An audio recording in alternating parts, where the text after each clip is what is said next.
so excited that you're here with me today to learn more about arrays. Yes, okay. So, in the last video, I introduced you to the concept of an array. We learned that, in the simplest of terms, an array is basically a variable that contains a list of several variable values within it. In this video, we're going to be putting our knowledge into practice so that by the time we're done, you'll feel totally comfortable working with the complete syntax of arrays, declaring them, initializing them with values, accessing a specific array index. I'm even going to show you how to pass an array to a function. So, let's get to it. If you'd like to follow along, pause the video now and resume when you're all set up with your basic program structure, including the string library.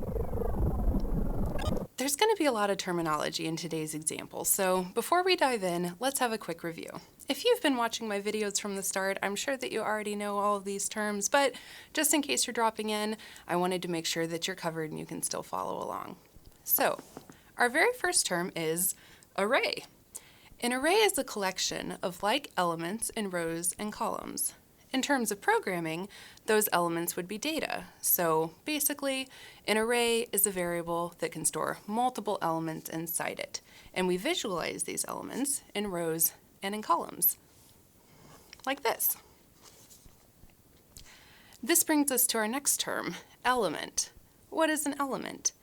An array element is one of the subvariables within our array. So this cube right here would be an element within this array of elements. The term element is roughly interchangeable with the term value because, as you can see, each of these elements represents a value, which is the actual data that's being stored, like the word dog. So we have an array which contains elements that represent the values that are being stored. In my last video, I made the analogy that an array is kind of like an apartment building. You have the general entity itself, but in our case, the array is the apartment building, and then within that, you have sub-addresses, which are like the apartment numbers. When it comes to arrays, we call these apartment numbers indexes. That way, if you want to reference a specific element or value within an array, you need to refer to it using its index. So if I wanted to call this very first value dog, it would be the array pet types index 0. Even though it's the first element in the array, computers start counting at 0, so the first value always has that 0 index. Now, there's going to be times where you need to move through all of the elements in an array. Let's say that we wanted to print all these values out as a list for our user. This brings us to our very last term, iterating. Iterating is when you do something repeatedly in order to reach a desired outcome. So, say that we were printing the values of our array, and we would be doing that code repeatedly, one time for each value, right?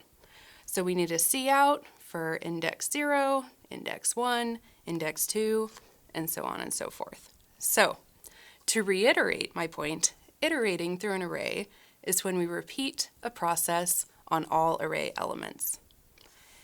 If you're still feeling a little unsteady with all of this, well, then it's time we get to the good part. Let's hit the keyboard. All right, so here we are in Visual Studio, and I've got the structure of our program set up.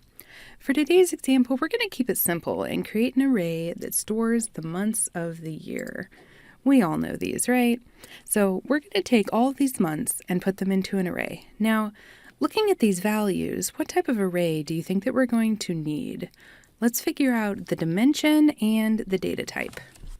Since we've only got rows, a 1D array would probably work best. And for the array data type, since these are text values, aka strings, our array is going to need to have a string data type. As far as how we're going to initialize our array with these values, we have a few options. One way to initialize an array is to hard code the values. This is just like hard coding any other variable. It's a manual initialization by taking your variable and setting it equal to the values.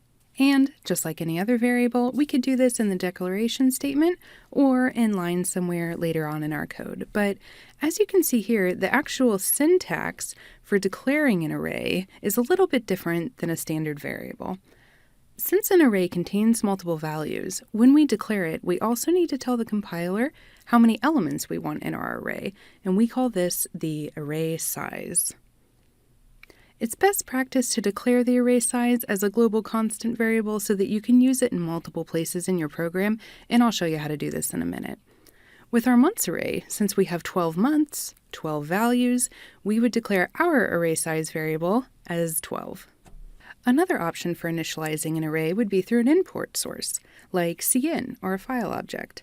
There's definitely a time and place for this type of initialization, like if you're collecting census data from a user, for example, but for what we're doing today, this probably is not going to be the method for us. Now, last but definitely not least, we have the iteration method combo. This is where we use a for loop to iterate through all the indexes in an array, and as we move through each index, we initialize each index with a value using one of the previous two methods. I really want you guys to focus on this slide because as you begin to program more and more, you're going to see that when you work with arrays, there's almost always a for loop involved. And this is really the go-to technique for iterating through arrays, not just for initialization. Now, remember that iterating is simply repeating a process on each element. So, say that you had an array of numbers that you wanted to add up.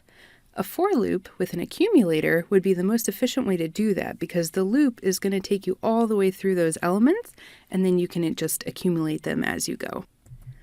Another example of arrays and for loops is what we're going to do today in our example. We want to print out all of the values stored in our months array. That cout syntax is perfect to just pop into a for loop and then count each element as we iterate through. So it's really important to get comfortable with this using for loops in your arrays. And I think that this example here really highlights that because if you notice the syntax here in this for loop, in each of these, we're using the size constant that I talked about earlier, which is what we're going to do when we declare our arrays. But then we can turn around and use it here too. So for loops and arrays really are kind of a match made in heaven, so to speak. So on that note, for our program, we're going to hard code our values in the array so that you can see how it's done. And then we're going to be using a for loop to iterate and see out each of those elements to our console. Okay, time to get to work. Now that we've discussed a few of the methods that we'll be using in our program, let's go ahead and apply them.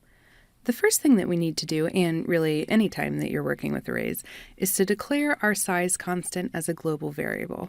Remember, this variable is going to represent the size of our array, and in our case, for this video, that's going to be the 12 months. To make a variable global, it just needs to be declared outside of the scope of main. I like to do it right here after my using namespace statement. That way, the compiler hits it early on, and we can use it throughout the rest of the program. And we want it here because if we put it in the scope of main, we'd only be able to use it within this part of the program, right? So I'm going to declare a const integer, and we're going to initialize it to 12 to represent the 12 months in our array.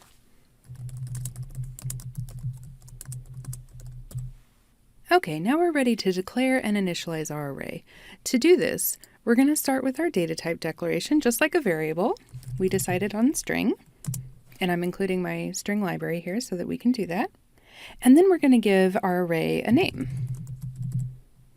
And finally, we tell the compiler the size of the array. Now, we could just put 12 in here, but as we saw in our examples earlier, it is much more efficient to use our size variable that we declared, which represents 12.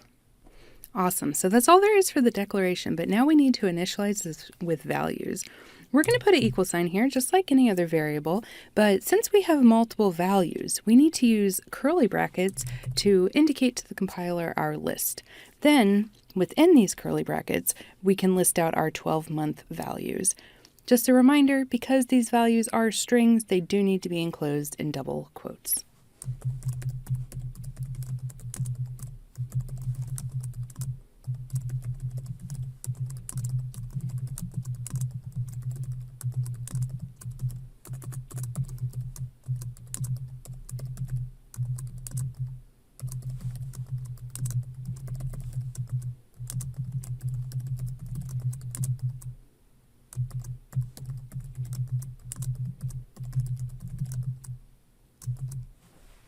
And then we're just going to wrap it up with a semicolon. Okay, great. So now that we've got this initialized with our 12 values for the year, we can go ahead and set up the logic to display these to the user. And we said we're going to do that using a for loop, so let's go ahead and put that in here too. So we'll start this off as a classic for loop.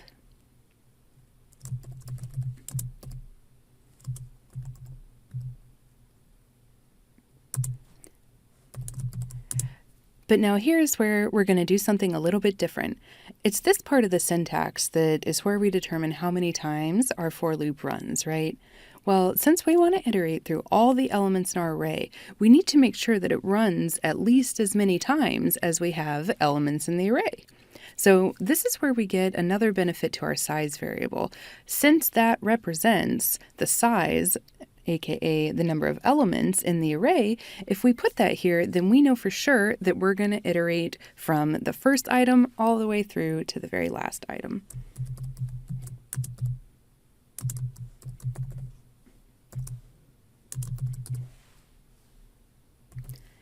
Within the scope of our for loop, we can put our cout statement for each of the elements in the array.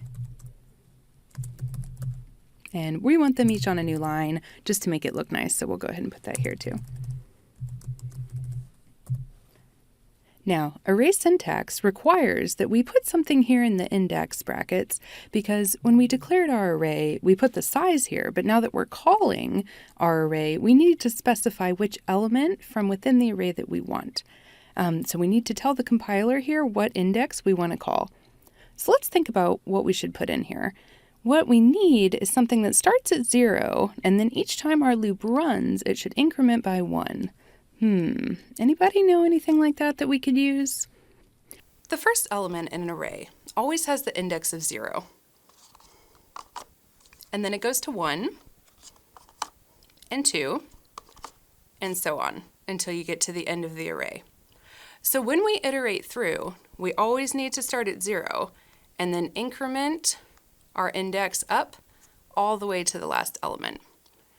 For our pets type array here, if I wanted to iterate through all of these indexes, I need to start at 0, then 1, and then 2, and we keep going all the way till the end. So when we get back to our program, we're going to need to find ourselves an incrementor to use as the index in our months array. So here we are hanging out in our index field, and we now know that we're going to need what's called an incrementor, something that starts at 0 and increases by 1 each time that this code is executed, because we want to move through our array and print each and every value. No value left behind, right? So, do we currently have anything in our program that's going to start at 0 and increase by 1 each time that we execute this code? Luckily, yes we do, and it is right here. This right here, guys, is the secret sauce of using for loops with arrays. Because of our size variable, we know that we're going to go through the whole array, and when we combine it with this built-in incrementer for our index, we know that we're going to hit all of the elements as we iterate through. This works because the code that we want to execute on our array is within the scope of this for loop.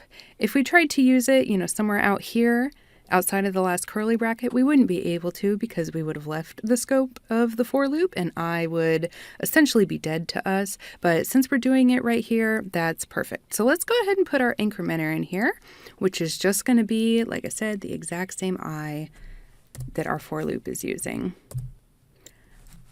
All right, so we've got our array of string values, which we've declared using our size variable to represent the 12 elements we're storing, which we've hard-coded with quotes because they are string values. And now we're going to use our for loop to iterate through all 12 elements of the array using our built-in incrementer from the for loop. Okay, let's run this baby.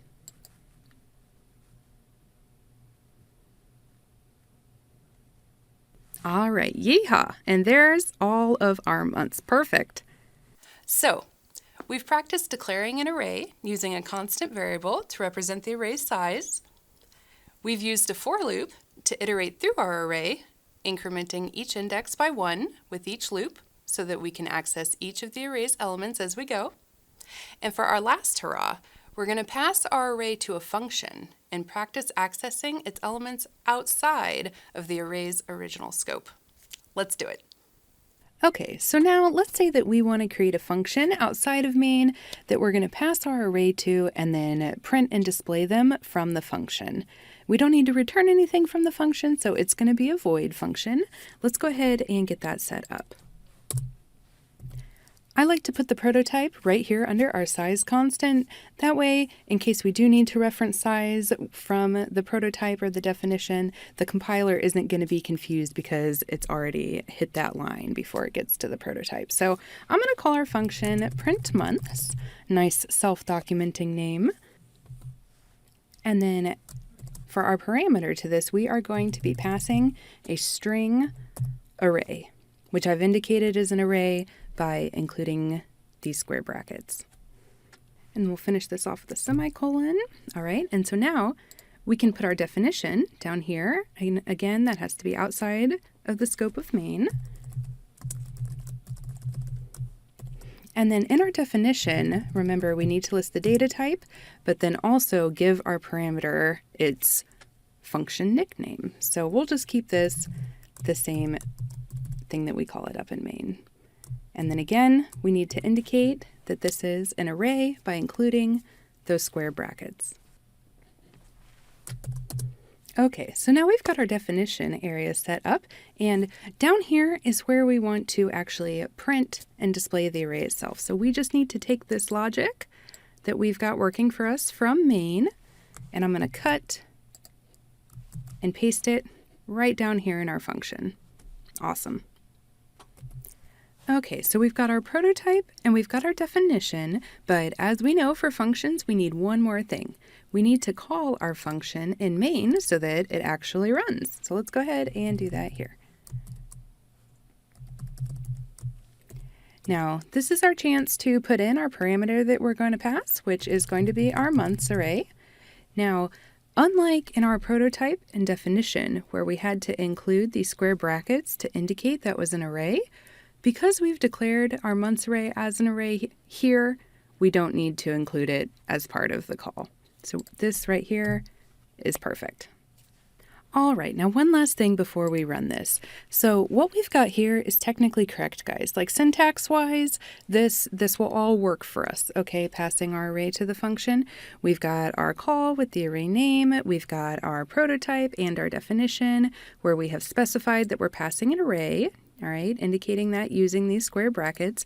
If we were to run this right now, it would run just fine. But I'm going to challenge you guys to take your game up a level and do this extra step with me because it's going to help you form good habits for when we get into two-dimensional arrays. And that extra step is adding size here in both the prototype and the definition as part of your pass. Now, again, we don't need to add it to the call. Okay, just here in the prototype and definition. The reason that I want you to learn to do it this way is because when we get to two-dimensional arrays, which have both rows and columns, when you pass a two-dimensional array to a function, you always have to pass the column size. All right, rows aren't necessarily required like what we're doing here, but the column sizes, and so it's just nice habit now to get used to passing that down. I know that that might make a lot of sense right now, but just trust me, it's going to be easier on the next video if we just start doing it today. Okay, so just throwing that out there for you, but let's go ahead and reap the rewards of our work today and run this baby.